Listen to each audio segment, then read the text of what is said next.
ആവശ്യപ്പെട്ടു. സന്ദീപാരുടെ കൊഞ്ഞുപോക്ക് തിരഞ്ഞെടുപ്പിനെ ബാധിക്കുമോ എന്ന ചോദ്യത്തിന് ഇവിടെ നിന്ന് വരില്ല അല്ലെങ്കിൽ അയ്യോ എന്നായിരുന്നു കൃഷ്ണകുമാരന്റെ ചോദ്യം.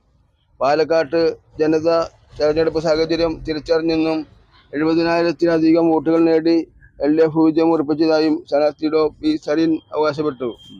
എന്താണ് ഈ സരിൻ അവകാശപ്പെടാനുള്ള കാരണം? 70,000 വോട്ടിന് സരിൻ 70,000 വോട്ട് കിട്ടി ജയം ഉറപ്പിക്കുന്നു പറയുന്നു. എന്താ കാരണം? സരിൻ പറയുന്നത് എന്താണ് 70,000 വോട്ട് കിട്ടി ജയിക്കുന്ന കാരണം ഇടതുപക്ഷത്തിന്റെ ചിട്ടയായ പ്രവർത്തനം, പിന്നെ സർക്കാരിനോടുള്ള ജനങ്ങളുടെ അഭിപ്രായം, പിന്നെ UDF-നോടുള്ള എതിർപ്പ്, BJP-യോടുള്ള എതിർപ്പ്, ഇതൊക്കെ ഉള്ള കാരണം സരിന് 70,000 വോട്ട് കിട്ടുന്നതാണ് സരിൻ വിശ്വസിക്കുന്നത്. അതിനുള്ള സാധ്യതയില്ലേ? എനിക്ക് സാധ്യത കുറവാന്ന് തോന്നുന്നു. കാരണം ഇന്ന് ജനങ്ങള് ഇപ്പൊ കർഷകരുടെ പൈസ ഇതുവരെയ്ക്ക് കൊടുത്തിട്ടില്ല. അതുപോലെ ക്ഷേമ പെൻഷനുകൾ കിട്ടിയിട്ടില്ല. പിന്നെ ഈ റേഷൻ കടക്കാരുടെ കുടിശ്ശിക ജോലി കൊടുത്തിട്ടില്ല. പിന്നെ ക്ഷേമ നിധി ബോർഡിൽ നിന്നുള്ള ആനുകൂല്യങ്ങൾ വരെ സർക്കാർ കിട്ടിയിട്ടില്ല. എന്തിനാണ് ഈ സർക്കാരിനെ ജനങ്ങള് തിരഞ്ഞെടുക്കാൻ? എനിക്ക് വിശ്വാസമില്ല. അപ്പൊ പിന്നെ സരിൻ എന്തുകൊണ്ടായിരിക്കും ഇങ്ങനെ പറയണ്ടാവാ? അവനാണ് അവന്റെ കാര്യങ്ങൾ പറയുന്നു. ആരും തോറ്റു എന്ന് പറയുമ്പോ ഞാൻ തോൽക്കും എന്ന് പറയില്ലല്ലോ. ഏത് സ്ഥാനത്ത് ഞാൻ തോൽക്കും എന്ന് പറയില്ലോ. മുൻകൂർ ജാമ്യം എടുക്കണു. എത്ര വോട്ട് സരിൻ പിടിക്കാനുള്ള സാധ്യത? 15,000 വോട്ടേ കിട്ടുള്ളൂ. അതിന് മേലെ കിട്ടാൻ സാധ്യതയില്ല. 15,000.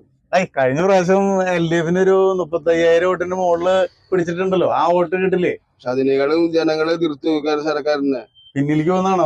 പിന്നിലേക്ക് ക്ഷേമ പെൻഷൻ കൊടുത്തിട്ടില്ല. പിന്നെ കർഷക പെൻഷൻ എന്റെ അഭിപ്രായത്തില് ഒരു 40,000 വോട്ട് വരെ പിടിക്കാനുള്ള സാധ്യത ഉണ്ട്. ഇടതുപക്ഷം സാധ്യത കൂടുതലാണ്. അതെന്തൊക്കെ കാണിച്ചാലേ കഴിഞ്ഞ പ്രാവശ്യം മറ്റേ ഈ മെട്രോമാൻ മത്സരിച്ചല്ലോ, ആ സമയത്ത് കുറെ വോട്ടുകള് ഷാഫിക്കും അതോടെ തന്നെ മെട്രോമാനും ഇടതുപക്ഷത്തിന്റെ വോട്ടുകള് ഷിഫ്റ്റ് ചെയ്തിട്ടുണ്ടായിരിക്കാം അങ്ങോട്ടോ ഇങ്ങോട്ടോ. ആ വോട്ടുകൾ ഒരുപക്ഷെ തിരിച്ചു വരാനുള്ള സാധ്യത ഉണ്ട്. അപ്പൊ ഒരു 40,000 വോട്ടൊക്കെ പിടിക്കാനുള്ള സാധ്യത ഉണ്ടെന്ന്. അപ്പൊ ആ ഒരു സാധ്യത വെച്ചിട്ട് 15,000 വോട്ടൊന്നാവില്ലേ? ആര് ജയിക്കാനാണ് സാധ്യത? പക്ഷെ ഇപ്പോഴത്തെ ഇടത്തില് UDF-ന് ജയിക്കാൻ സാധ്യത. കാരണം പോളിംഗ് ശതമാനം കുറഞ്ഞപ്പോ കഴിഞ്ഞ വോട്ടത്തിലും പെട്ടൊരു 10,000 വോട്ട് കുറവല്ല വന്നത്. അങ്ങനെ വന്നാൽ എങ്ങനെയാ സാധ്യത? ഷാഫിയുടെ ഭൂരിപക്ഷം കിട്ടില്ല. പിന്നെ ഷാഫിയുടെ ഭൂരിപക്ഷം കിട്ടില്ല. പിന്നെ അവിടെ വോട്ടാമോട്ടി വരുന്നത് BJP-യും കോൺഗ്രസ് ആയിരിക്കും. അത് ഉറപ്പാണ്. പറ്റിയാണ്ട് സരിൻ ജയിക്കില്ല. ഉറപ്പിയാണ്ട് സരിൻ ജയിക്കുന്ന ഞാൻ പറഞ്ഞിട്ടില്ല.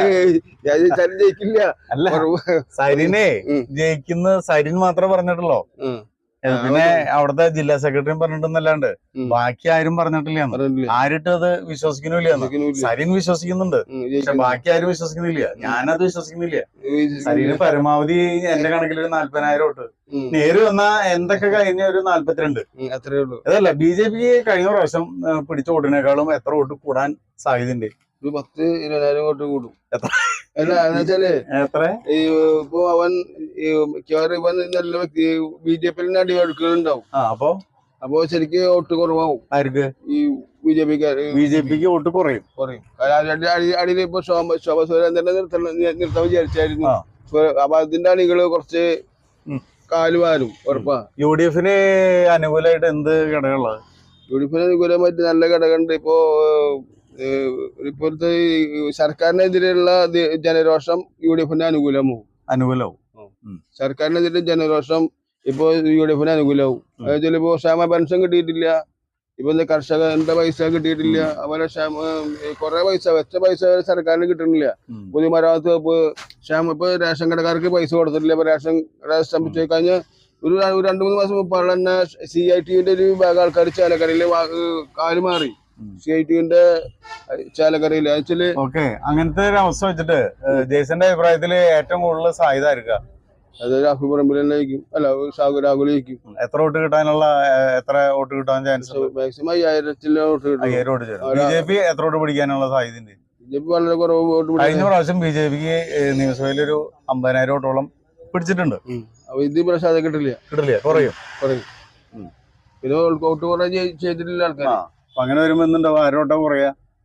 UDF-ന്റെ വോട്ട് കുറയും. അപ്പൊ UDF എങ്ങനെയാ LDF-ന്റെ വോട്ട് കുറയും. LDF-ന്റെ വോട്ട് കുറയും. BJP-യുടെ വോട്ട് കുറച്ച് കൂടും. BJP-യുടെ കുറച്ച് കൂടും. അപ്പൊ ഒരു 50,000 വോട്ട് കഴിഞ്ഞ പ്രാവശ്യം കിട്ടിയിട്ടുണ്ടല്ലോ. കുറച്ച് കൂടുമ്പോ അത് 51,000 ഒക്കെ ആയിട്ട് മാറില്ലേ? അങ്ങനെ വരുമ്പോ എങ്ങനെയാ UDF ജയിക്കണേ? UDF ജയിക്കുള്ളൂ. റാഫി പരമലിന് അത്ര ഭൂരിപക്ഷം കിട്ടില്ല. എന്തായാലും UDF ജയിക്കുന്ന ഉറപ്പാണ്. എത്ര വോട്ടിന് ഭൂരിപക്ഷം ഉണ്ടാവും? 5000-6000 വോട്ട് 6000 വോട്ട്. കാരണം റാഫി പരമലിന് അത്ര ഭൂരിപക്ഷം കിട്ടില്ല. ഓക്കെ.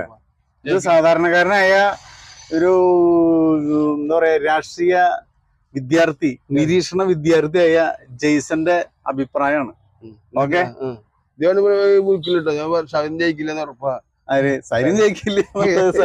സൈനിനെ ഒഴിച്ച് ബാക്കി എല്ലാവർക്കും അറിയാം. കാരണം അവരുടെ ആൾക്കാർക്ക് തന്നെ നല്ല സ്ഥാനാർത്ഥിനെ കിട്ടാനില്ല. അത് ശരി. അവര് നല്ല സ്ഥാനാർത്ഥിന് അവരൊക്കെ തന്നെ ഇപ്പൊ നമ്മുടെ കഴിഞ്ഞ ദിവസം പാറശാലയിൽ കണ്ടില്ലേ, ഇവന് അവിടെ നല്ലൊരു ഇവിടെ നിന്ന് കയറി വന്ന ഒരാളെ പിടിച്ചു നിർത്തിയതിൽ അവർക്കും അതിർപ്പുണ്ട്. പാറശാലയിലത്തെ സമ്മേളനത്തിൽ അവർ പറയണ്ടായിരുന്നു, എവിടെ നിന്ന് കയറി വന്ന സരി തന്നെ കഴിഞ്ഞ ദിവസം നീ ഇത് എങ്ങനെയാ വാർത്തകളൊക്കെ നിനക്ക് കിട്ടണേ ശേഖരിത്? എവിടെ നീ വാർത്തകൾ ടിവിയില് കാണുമ്പോ ടി വി കണ്ടോണ്ടിരിക്കുകയാണ് വീട്ടിൽ വന്നിട്ട് ഏത് നേരം? അല്ല, എന്നാലും ഇപ്പൊ കാലത്ത് കുറച്ചേരം കുറച്ച് വായിക്കും, പേപ്പർ വായിക്കും, TV കാണും. അതിന്റെ അപ്പൊ നിനക്ക് ദേശാമാനി ഒന്നും വായിക്കില്ല? ഞാൻ വായിക്കാറില്ല ദേശാമാനി. വായിക്കുമ്പോ ഇടതുപക്ഷക്കാരനായിട്ട് എന്താ ദേശാമാനി വായിക്കാൻ? ഞാൻ ദേശക്കാരനല്ലോ, ഞാൻ മാറിയല്ലോ. മാറിയ എന്താ മാറിയ?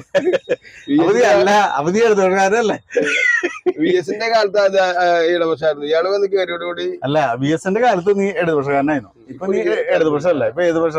ഇപ്പൊ ഞാൻ കോൺഗ്രസിലേക്ക് അനുകൂലിക്കുന്നു. കോൺഗ്രസ് അനുകൂലിക്കുന്ന ആളായി മാറി. അത് VS തിരിച്ചു വരികയാണെങ്കിൽ കുഴപ്പമില്ല. തിരിച്ചു കാര്യമില്ല. തിരിച്ചു വരില്ലല്ലോ. തിരിച്ചു വരില്ല. അപ്പൊ സത്യത്തിൽ ഇപ്പൊ ജെയ്സൺ ഇടതുപക്ഷത്തിന് സപ്പോർട്ടുള്ള ചെയ്തിരുന്ന ആളല്ല, മാറി. കുറെ ആൾക്കാരും മാറിയല്ലോ. CITUവിന്റെ. ഓക്കെ. അപ്പൊ അതുപോലെ ജെയ്സൺ മാറി.